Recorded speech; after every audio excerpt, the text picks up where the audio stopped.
The rain came down hard that Tuesday evening, the kind of rain that makes you want to stay inside with a hot cup of coffee. But David Chen didn't have that luxury. His 6-year-old daughter, Lily, had been begging for her favorite chicken nuggets all day, and he'd promised her they'd go to Romano's after her piano lesson. David glanced at his watch as he pulled into the parking lot. Another 12-hour day at the office, and all he wanted was to get home, tuck Lily into bed, and maybe answer a few more emails before passing out himself. This had been his life for the past 3 years. Work, Lily, sleep, repeat. Ever since the accident that took his wife, he'd thrown himself into building his software company, telling himself that providing for his daughter was what mattered most. Daddy, look. Lily's voice cut through his thoughts. She was pressing her face against the window, her breath fogging up the glass. What is it, sweetheart? He was already thinking about tomorrow's board meeting, mentally going through his presentation. That lady. She's all wet. She doesn't have an umbrella. David looked where his daughter was pointing, huddled against the brick wall of the restaurant. Partially covered by a thin piece of cardboard sat a woman. She couldn't have been much older than 35, though it was hard to tell. Her hair hung in wet strands around her face, and she was clutching a small backpack to her chest like it was the most precious thing in the world. Don't stare. Lily, it's not polite. David unbuckled his seatbelt, ready to make a quick dash through the rain. But Lily didn't move. She kept watching the woman with those big brown eyes that reminded him so much of her mother. Daddy, is she cold? Probably. Come on, let's go inside. Does she have a family? The question hit him harder than it should have. David turned to look at his daughter, really look at her. When had she gotten so thoughtful? So aware of the world around her? I don't know, baby. Some people don't have homes or families. It's complicated. Lily's bottom lip trembled slightly. That's sad. They made their way into the restaurant, Lily's small hand gripped tightly in his. The warmth and noise of the place wrapped around them. David ordered their usual, nuggets and fries for Lily, a salad for himself that he probably wouldn't finish. His phone buzzed constantly in his pocket. Messages from his business partner, his assistant, his mother asking if they were coming to Sunday dinner. But Lily wasn't eating. She kept turning in her seat, trying to see out the window to where the woman sat. Lily, eat your dinner. We need to get home. You have school tomorrow. I'm not hungry anymore, David sighed. This was new. Lily loved her nuggets. She'd talked about them the entire drive over. What's wrong? I keep thinking about that lady. Do you think she's hungry? Lily, we can't help everyone. There are organizations that help people like her. But she's right there, Daddy, right outside. Lily's voice got quieter. Mommy used to say we should help people when we can. The mention of his wife made David's chest tighten. Rebecca had been like that, always the first to volunteer, to donate, to see the good in people. He'd loved that about her. But he'd also learned that being too open, too trusting could leave you vulnerable. After losing her, he decided it was safer to keep the world at arm's length. Mommy was special, he said softly. Can we give her my nuggets? I really am not hungry, Daddy, promise. David looked at his daughter's untouched plate, then at her earnest little face. How could he say no? All right, but I'm going to give it to her, okay? You stay here where it's warm. Okay. Lily's whole face lit up. David asked for a to-go box and an extra bottle of water. As he walked outside, he felt ridiculous. What was he doing? He didn't know this woman. She could be dangerous or mentally ill or any number of things. But Lily was watching through the window and he couldn't let his daughter down. The woman looked up as he approached and he saw fear flash across her face. She pulled her backpack closer as if expecting him to take it. I'm not going to hurt you, David said quickly, holding up his hands. My daughter wanted you to have this. It's just food and water. The woman stared at the container like she couldn't believe it was real. Her hands shook as she reached for it, and David noticed the bruises on her wrists, faded but still visible. Thank you, she whispered. Her voice was hoarse, like she hadn't used it much lately. Tell your daughter thank you. David nodded and turned to leave, but something made him stop. Maybe it was the way she'd said it with such genuine gratitude for something so simple. Maybe it was knowing Lily was watching. Or maybe it was something else entirely. What's your name? He heard himself ask. The woman looked surprised. Jennifer, Jenny. I'm David, that's my daughter. Lily in the window. He pointed and they both looked at Lily, who was waving enthusiastically. Jenny raised her hand in a small wave back, and David saw tears forming in her eyes. Are you out here every night? The question came out before he could stop it. Jenny nodded. This spot is safer than most. The restaurant owner doesn't chase me away as long as I'm not bothering customers. How long have you been? David trailed off, not knowing how to finish the question politely. Homeless? Jenny said the word he'd been avoiding. 8 months. Feels like longer. David wanted to ask what happened, how someone ends up on the street, but Jenny had opened the food container and was eating like she hadn't had a meal in days, which he realized with shame she probably hadn't. Look, he said, pulling out his wallet. Take this. He held out 2 $20 bills. Jenny looked at the money, then at him, suspicion creeping into her expression. What do you want? Nothing. My daughter would want me to help. People don't just give money for nothing. I do. Today, anyway.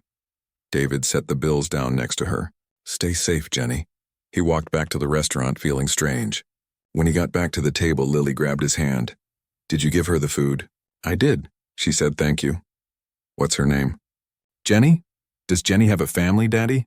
David helped Lily into her coat, gathering their things. I don't think so, sweetheart.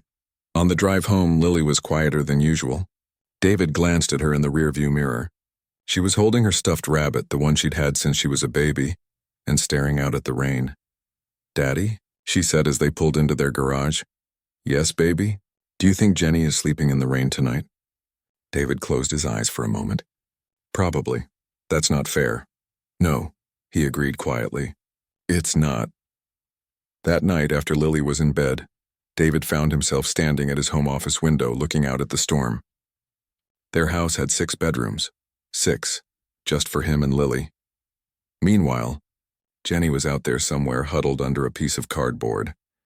He tried to focus on work, on the contracts he needed to review, but his mind kept wandering.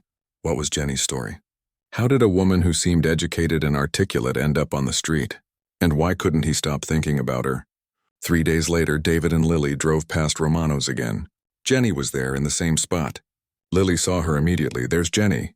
Can we give her food again, Daddy? And just like that, it became a routine. Twice a week, they'd stop and bring Jenny food.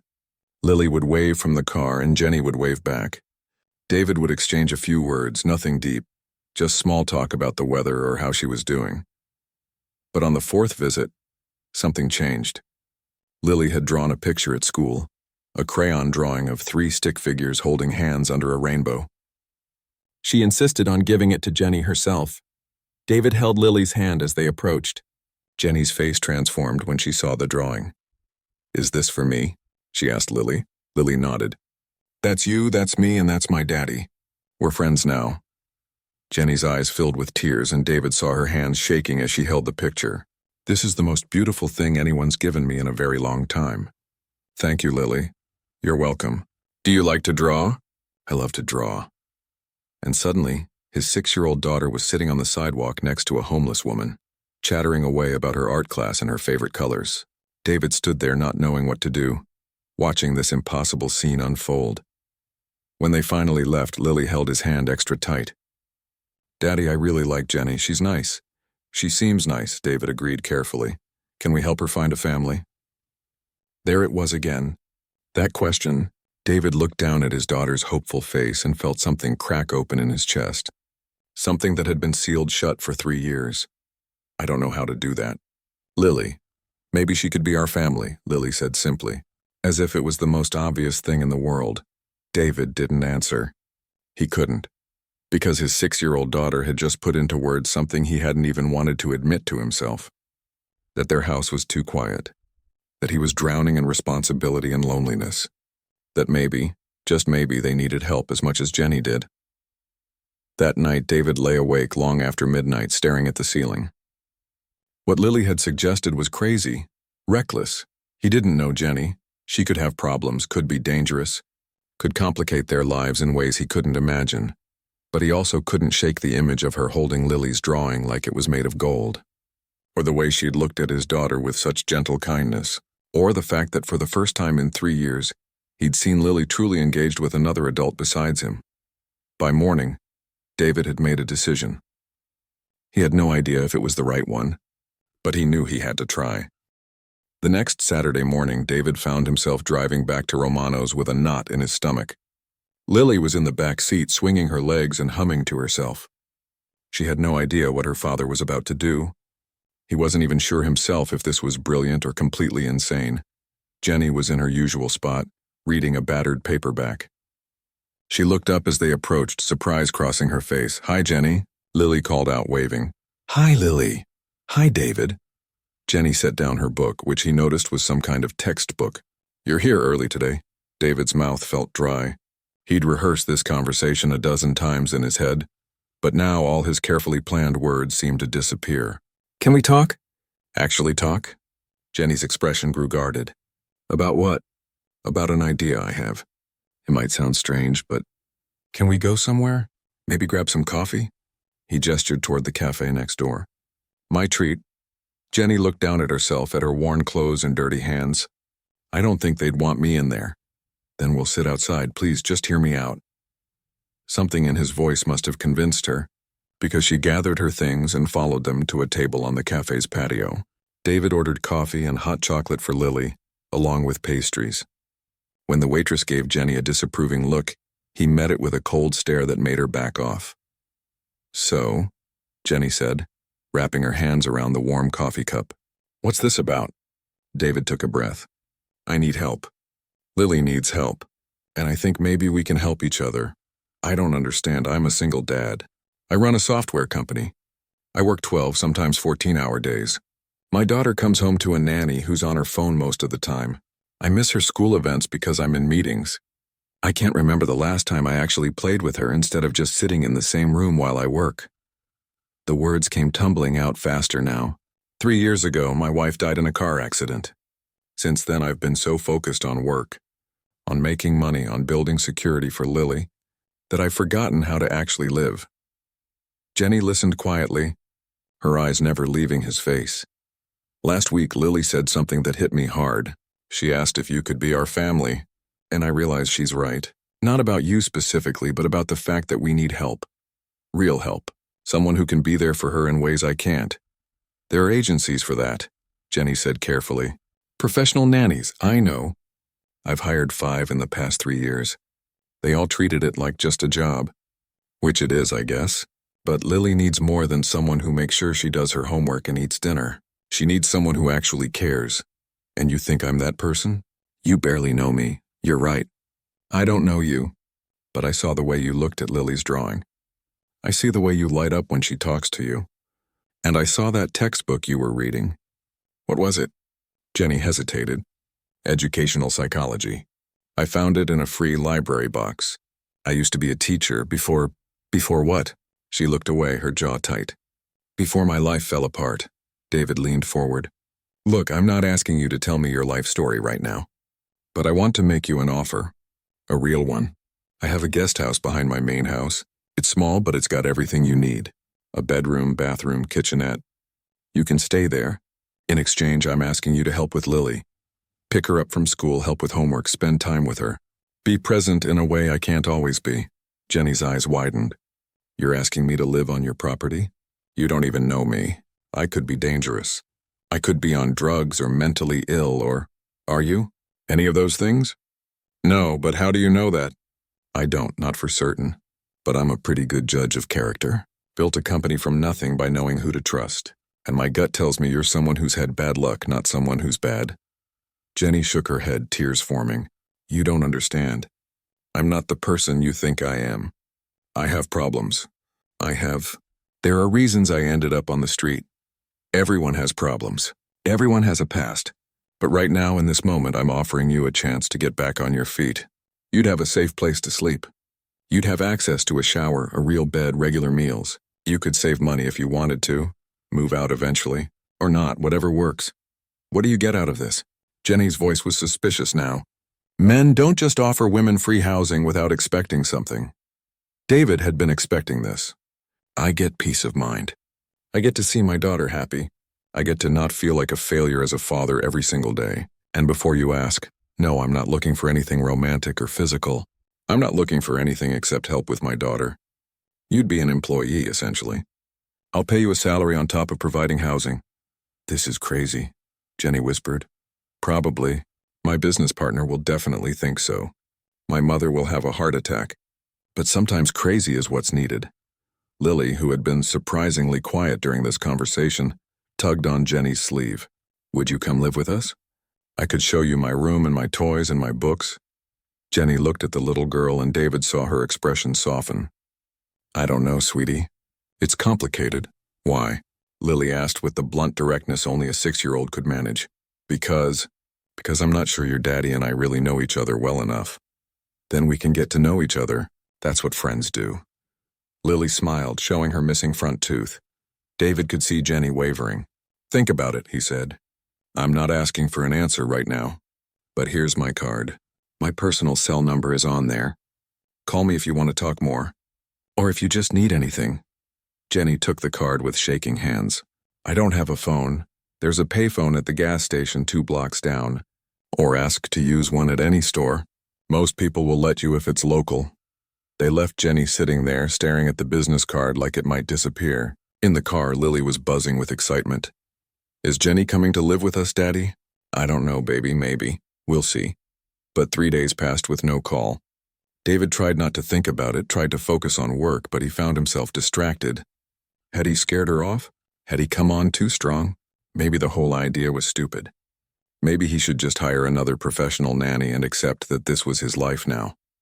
On the 4th day, his assistant buzzed him during a meeting. David, there's a woman in the lobby asking for you. She doesn't have an appointment, but she says you gave her your card. Her name is Jennifer. David's heart jumped. Tell her I'll be right down. He found Jenny in the lobby, looking uncomfortable in the sleek glass and steel environment. She was wearing the same clothes, had the same backpack, but she'd clearly tried to clean up as much as possible. Hi, she said quietly. Hi.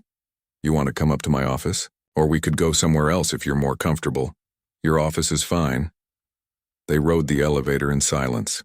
David's mind was racing. In his office, he closed the door and gestured to a chair. I've been thinking about your offer, Jenny said before he could speak. And I have questions.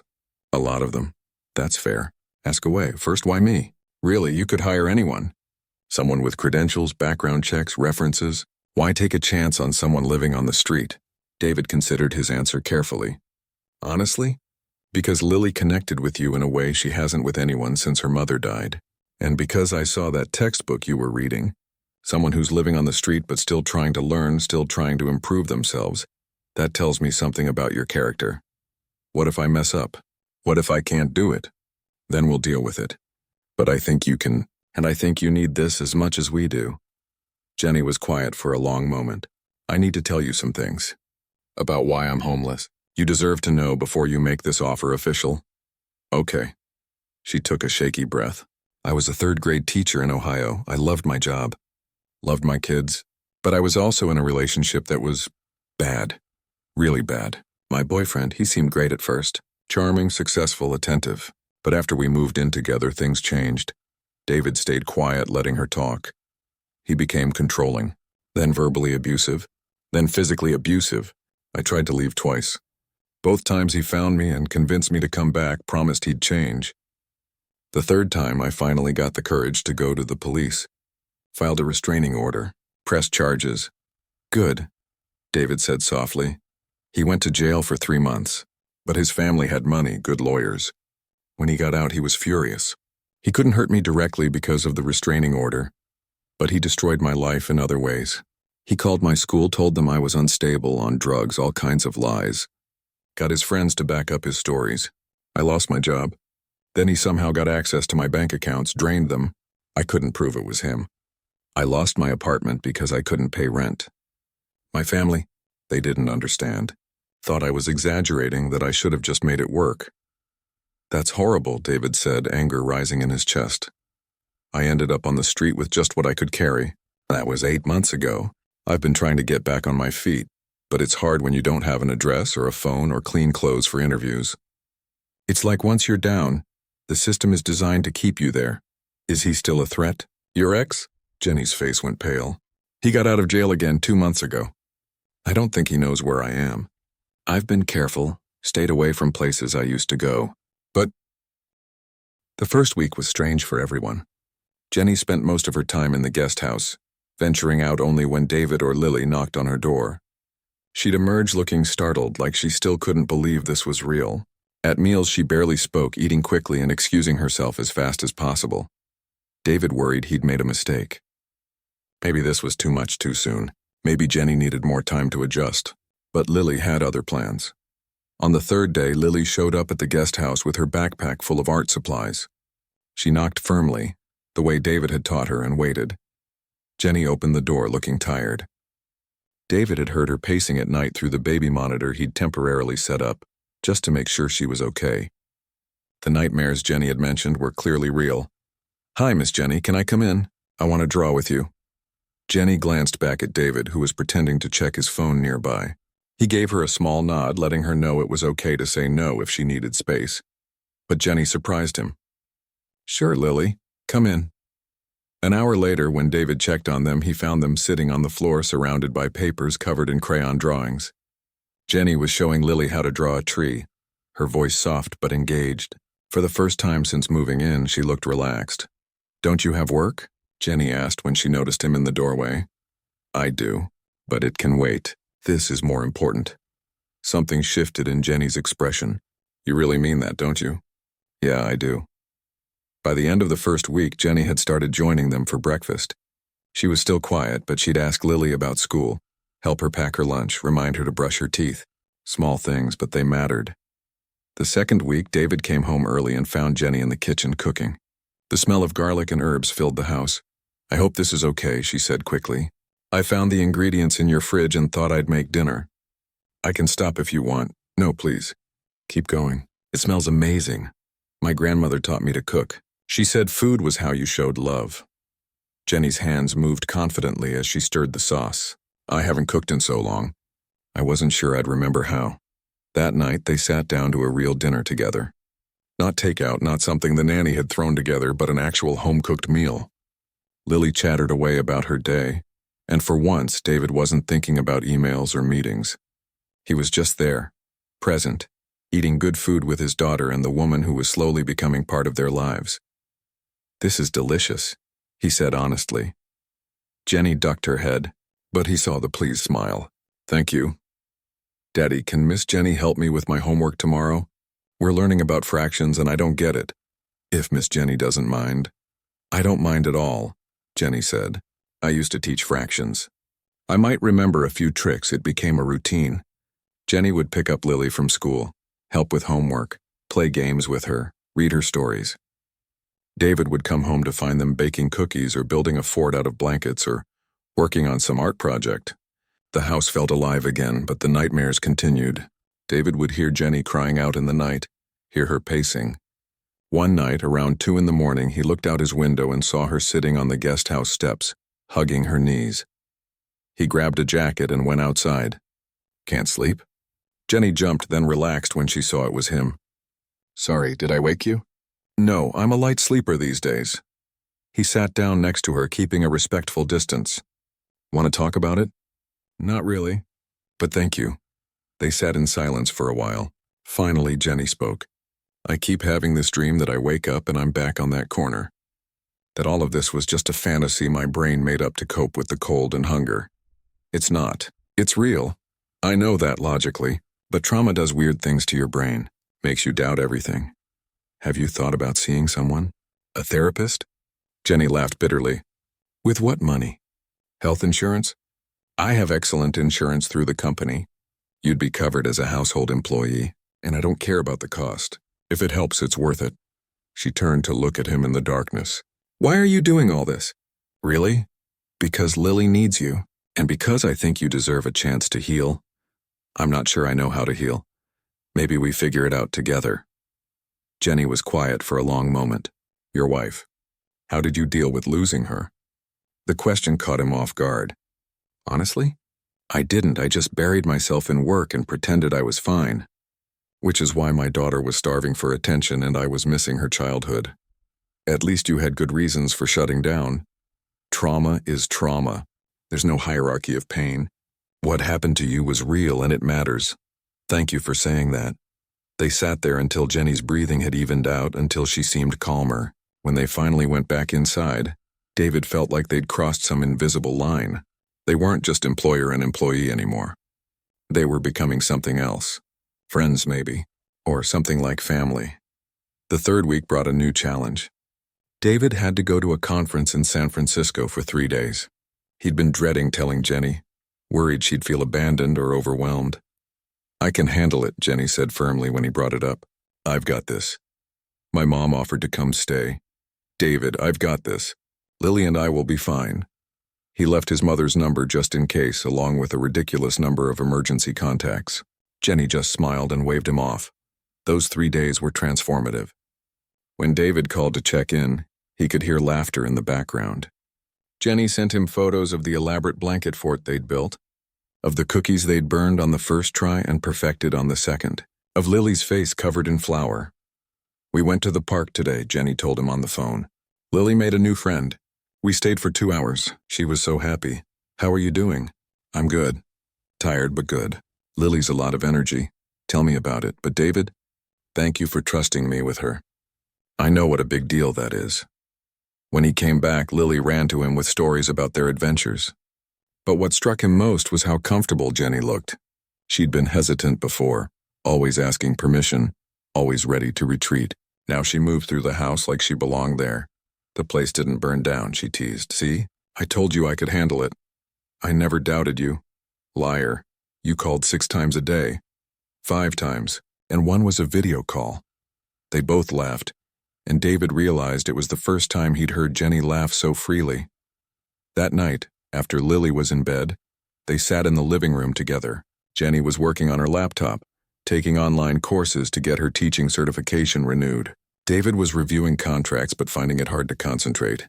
"Can I ask you something?" he said finally. "Sure. Are you happy here?" Jenny looked up, surprised. "Yes, happier than I've been in a very long time." "Why?" "I just want to make sure this is working for you, that you're not just staying because you feel like you have to." "David, 2 months ago I was sleeping on concrete. Now I have a warm bed, regular meals, a purpose, and a little girl who makes me laugh every day. Yes, I'm staying because I need this. But I'm also staying because I want to. There's a difference. Good. Because Lily's gotten attached to you. And so have I." The words hung in the air between them. Jenny's expression softened. "I'm attached too. To both of you. This family you've let me be part of, it saved my life. Not just physically, but in every way that matters." As the weeks turned into a month, then 2, things settled into a comfortable rhythm. Jenny was more than just helping with Lily. She was bringing life back into their home. She'd started a small vegetable garden in the backyard. She organized family game nights. She got David to actually take weekends off occasionally, but the shadow of her past still lingered. Jenny refused to leave the property without David or with Lily for errands. She always checked the locks twice. She'd freeze if a car backfired or someone knocked unexpectedly. One Saturday, they were at the grocery store together when Jenny suddenly grabbed David's arm, her face going pale. "We need to leave now. What's wrong?" "That man. In the blue shirt. He's friends with Ryan, my ex." David looked where she was pointing. Sure enough, a man was standing near the produce section, seeming to look around for someone. "Come on." David put his arm around Jenny's shoulders and steered her toward a different exit. "We'll come back later. Or order delivery." In the car, Jenny was shaking. "I'm sorry.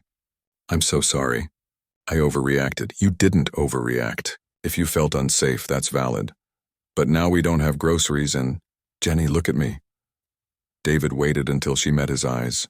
"Groceries don't matter. Your feeling safe matters. Everything else is just details." That night, David made some calls. By Monday, he'd hired a lawyer who specialized in restraining orders and protective orders.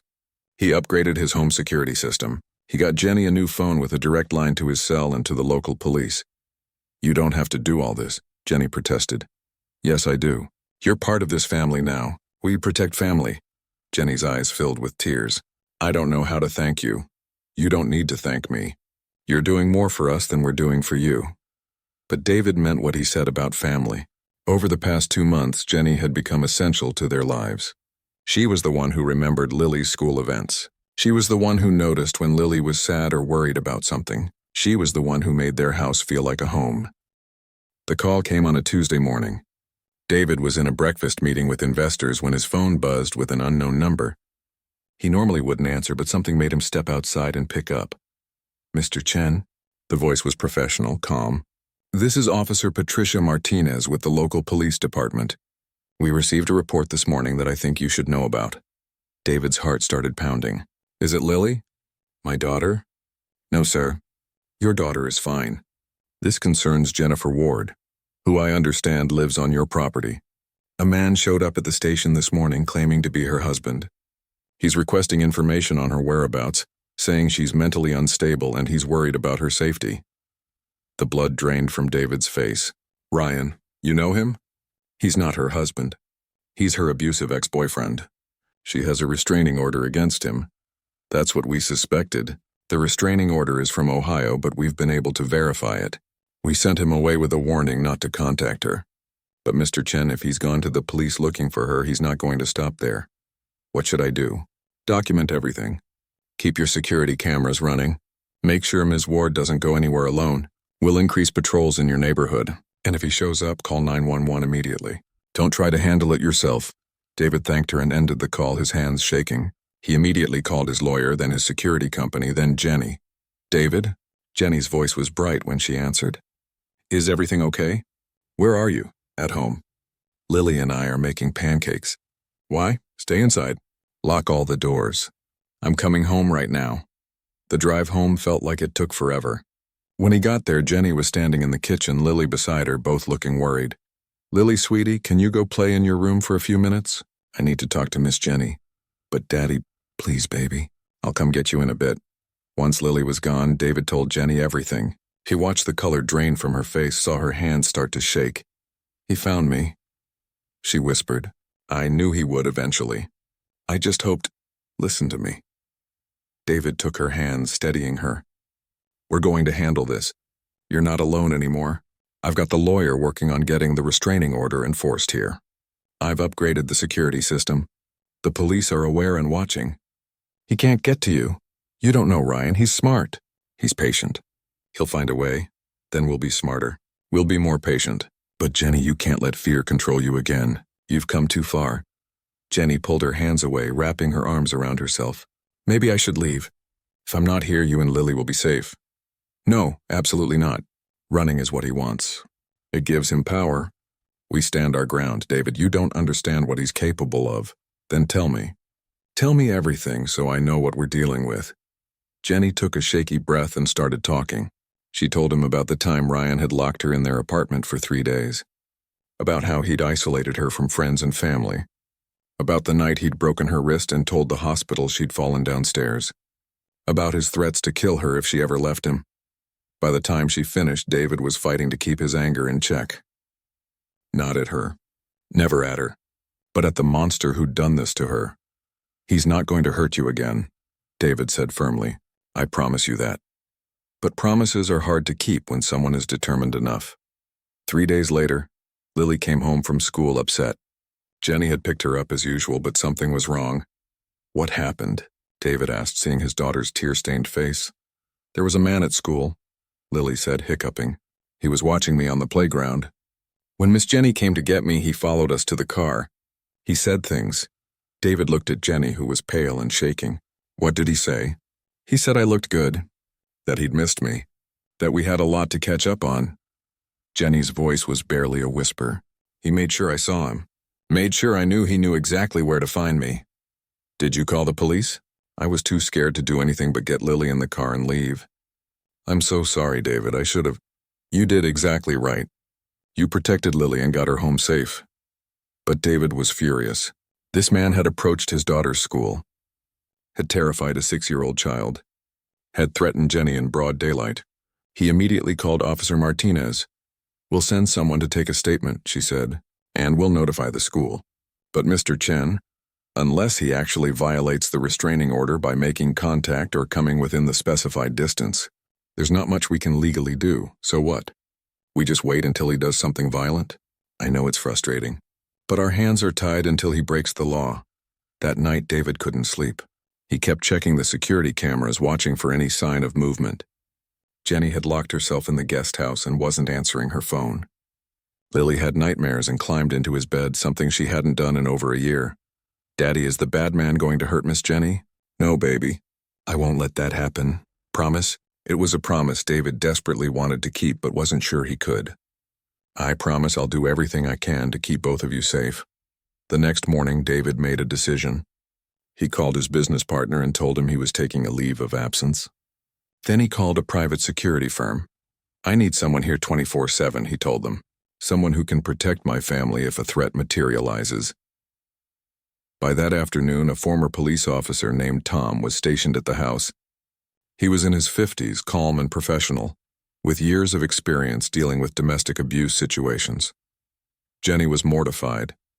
"David, this is too much. The expense alone, I don't care about the expense. I care about keeping you and Lily safe. But this is insane. I've brought this chaos into your life, put your daughter at risk, and stop. You didn't bring this. Ryan did. He's the problem, not you." But Jenny wouldn't stop apologizing. Over the next few days, she withdrew again, spending more time in the guest house, less time with Lily. David could see her shutting down, the progress they'd made unraveling under the weight of fear. It was Lily who finally broke through. She marched over to the guest house one afternoon and knocked insistently until Jenny opened the door. "Miss Jenny, you're being silly," Lily announced. "What?" Jenny looked startled. "Daddy says you're hiding because you think you're putting us in danger, but you're not. The bad man is the danger. You're our family. Family doesn't run away." Jenny's eyes filled with tears. "Oh, sweetie, I don't want you to leave. You make Daddy smile. You make me happy. You teach me things and play with me and make the best cookies. So stop hiding and come be with us." Jenny pulled Lily into a hug, crying openly now. "You're right. I'm sorry. I'm being silly. It's okay. Grown-ups are silly sometimes." That evening, they had a family meeting. All three of them, plus Tom the security guard, sitting around the kitchen table. "Here's what we know," David said, trying to keep his voice calm. "Ryan knows where we are. He's trying to intimidate us, but we're not going to let him win. Jenny, you're not going anywhere. This is your home. Lily, you're going to keep going to school. But Tom or I will always pick you up with Jenny, and we're all going to be extra careful about locking doors and paying attention to our surroundings." "What if he tries to hurt us?" Lily asked, her voice small. "Then Tom and I will stop him, and the police will take him away for a very long time." Tom nodded. "I've dealt with guys like Ryan before. They're bullies. They act tough, but when someone stands up to them, they usually back down. The key is not to show fear." "But I am afraid," Jenny admitted. "Being afraid is normal," Tom said gently. "But we don't let the fear control us. We use it to stay alert and make smart choices." For a week, nothing happened. No sightings, no incidents. David started to hope that maybe Ryan had given up, that the security presence had scared him off. Then came the phone call. David's new cell number rang at 2 in the morning. He almost didn't answer, but something made him pick up. "Hello?" Heavy breathing on the other end. Then a voice he didn't recognize but knew instantly who it must be. "Tell Jenny I said hi. Tell her I'm not done with her. Tell her she can hide behind you and your money all she wants, but eventually, she'll be alone. And when she is, I'll be there." The line went dead. David immediately called the police and played the recording he'd made of the call. They traced the number to a burner phone, untraceable. But at least now there was evidence of harassment. "He's escalating," Officer Martinez said. "That's actually good for us. The more he does, the more evidence we have to build a case. I don't care about building a case. I care about keeping my family safe." "I understand. But the law works slowly sometimes. In the meantime, you're doing everything right. Security, documentation, vigilance. Keep it up." David told Jenny about the call the next morning. She took it better than he expected. "It's just words," she said, though her hands were shaking as she poured her coffee. "He's trying to scare me. He's always been good at psychological warfare. Maybe we should think about you and Lily going somewhere for a while. My parents have a cabin upstate. You could stay there until this blows over." "And when would that be? A week? A month? A year, David? I can't keep running. If I leave now, I'll never stop looking over my shoulder. I need to face this. With you, if you're willing." "Of course I'm willing. But I need to know you're okay. Really okay." Jenny set down her coffee cup and looked him. 6 months had passed since Ryan's arrest. 6 months of healing, of slowly letting go of fear, of learning what normal life could feel like. The guest house was no longer just a temporary refuge. It had become Jenny's home, decorated with plants she'd grown from seeds, paintings she and Lily had made together, books she'd collected as she worked toward her teaching certification. David stood in his office, looking out the window at the backyard. Jenny and Lily were planting tomatoes in the garden they'd expanded together. He could hear Lily's laughter even through the glass. The sound made him smile. "You're staring again," his business partner Kevin said from behind him. David turned, not embarrassed. "Can you blame me?" "No, it's just funny watching Mr. All-Business suddenly going soft." "I'm not going soft. I'm just different, better, I think." Kevin nodded. "You are. The whole company's noticed. You're more present, more engaged, but also more balanced. Whatever you're doing, keep doing it." What he was doing was living, really living, not just existing. Coming home at reasonable hours. Having dinner with his family because that's what they were now, a family. Taking weekends off to go to the park or the zoo or just stay home and watch movies. Ryan's trial had been 3 months ago. Jenny had to testify, reliving every horrible moment. David had held her hand in the courtroom, felt her tremble as she faced the man who'd terrorized her. But she'd done it. She'd stood up and told her story with a steady voice, looking Ryan in the eye as she recounted every instance of abuse. The jury had taken less than 2 hours to find him guilty. Ryan was serving 8 years with a permanent restraining order after his release. It wasn't forever, but it was justice, and more importantly, it was closure. "Daddy. Daddy, come see." Lily's voice pulled him from his thoughts. He went outside to find them covered in dirt, grinning like they'd won the lottery. "Look what we planted." Lily pointed proudly at the neat rows of seeds. "Miss Jenny says in a few months we'll have tomatoes and peppers and cucumbers." "That's amazing, sweetheart." Jenny wiped her forehead, leaving a smudge of dirt. She's a natural gardener, very patient with the seeds. "I wonder where she learned that," David said, meeting Jenny's eyes. The truth was, Lily had learned patience from Jenny, had learned kindness, resilience, how to process emotions in healthy ways. Jenny had been teaching her not just through words, but through example, showing her that broken things could be mended, that healing was possible, that family came in all different forms. "Can we have a garden party when everything grows?" Lily asked. "We could invite Grandma and Grandpa and all my friends." "That sounds perfect," David said. His mother had come around eventually. It had taken time, and seeing Jenny testify had been the turning point. Afterward, she'd pulled Jenny aside and apologized for her initial judgment. "You're stronger than I gave you credit for," she'd said. "And you're good for my son and granddaughter.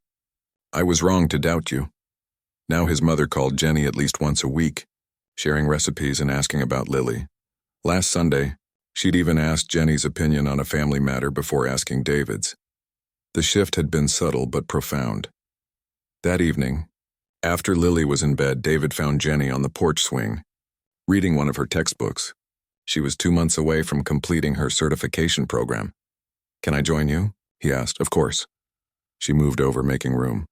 They sat in comfortable silence for a while, the swing creaking gently. It had become their routine, these quiet evening conversations. Sometimes they talked about serious things. Sometimes they just existed together, comfortable in the silence. "I got a job offer today," Jenny said finally. David's heart skipped. "Yeah, where?" "Lily's school. They have an opening for a second-grade teacher next year. The principal called me personally. Apparently several parents have met me at pickup and were impressed." "That's wonderful. Are you going to take it?" Jenny set down her book. "I want to, but I'm nervous about how it affects things here. I don't want Lily to be embarrassed having me at her school. And I worry about boundaries, about being both her teacher and her family." Jenny smiled. "Yeah, that. Have you asked her?" "Not yet. Why don't we ask her tomorrow? See what she thinks?" The next morning, over breakfast, David brought it up. "Lily, Miss Jenny got offered a job teaching at your school. What do you think about that?" Lily's eyes went wide. "Really? You'd be at my school every day?" Jenny nodded. "I'd be teaching second grade, so not your class. But I'd be there. That would be so cool. All my friends could meet you. And I could see you at lunch, maybe. And..." Lily paused, her expression turning serious. "But Miss Jenny, would you still live here? You wouldn't leave, right?" "No, sweetie. This is my home. I'd just be working during the day like your daddy does." "Then I think it's perfect." The simple acceptance in Lily's voice made Jenny's eyes shine with tears. David reached over and squeezed her hand under the table. "Then I'll tell them yes," Jenny said. As the weeks passed, things settled into a new rhythm. Jenny started preparing for her teaching position, creating lesson plans, gathering supplies. David watched her transformation with quiet awe. The frightened woman from the street corner had become confident, purposeful, whole. But something else was happening too. Something David had been trying to ignore for months but couldn't anymore. He was falling in love with Jenny, not the grateful affection of someone whose life had been made easier. Not the protective instinct towards someone who'd been hurt. Real love. The kind that made him think about her first thing in the morning and last thing at night. The kind that made him want to share everything with her, to know everything about her, to build a future together. The realization terrified him. Rebecca had been gone for 3 years, but the grief was still there. And what if Jenny didn't feel the same way? What if bringing it up ruined everything they'd built? He couldn't risk losing her, couldn't risk losing what they had, so he stayed quiet, kept his feelings locked away, tried to be satisfied with friendship and family, but Jenny wasn't blind. One evening in late spring after Lily was asleep, Jenny found David in his study. He was supposed to be working, but was instead staring at a photo on his desk. Rebecca holding newborn Lily, both of them smiling. "Can I come in?" Jenny asked softly. "Always." She sat down across from him, following his gaze to the photo. She was beautiful. Yeah, she was. Do you think she'd approve? Of all this? David looked up surprised. Of what? Of me being here. Of how close Lily and I have gotten. Of. Jenny trailed off, not finishing the thought. Rebecca would have loved you, David said honestly. She always said the best gift you could give someone was a second chance. She'd see what you've become, how you've helped Lily, how you've helped me, and she'd be grateful. You've changed too, you know. When I first met you, you were so closed off, so focused on work and responsibility that you'd forgotten how to just be. Now you laugh. You play with Lily. You take time for yourself. You're living again. You helped me do that. Jenny stood up and walked to the window, looking out at the garden they'd planted together. David, I need to tell you something. And I'm scared it's going to ruin everything, but I can't keep it inside anymore. David's heart started pounding. Okay. When I first came here, I was so broken. I couldn't imagine ever feeling whole again. You and Lily gave me safety, gave me purpose. I was grateful. But somewhere along the way, it became more than gratitude. She turned to face him. I love you. Not as a friend or an employer or someone who saved me.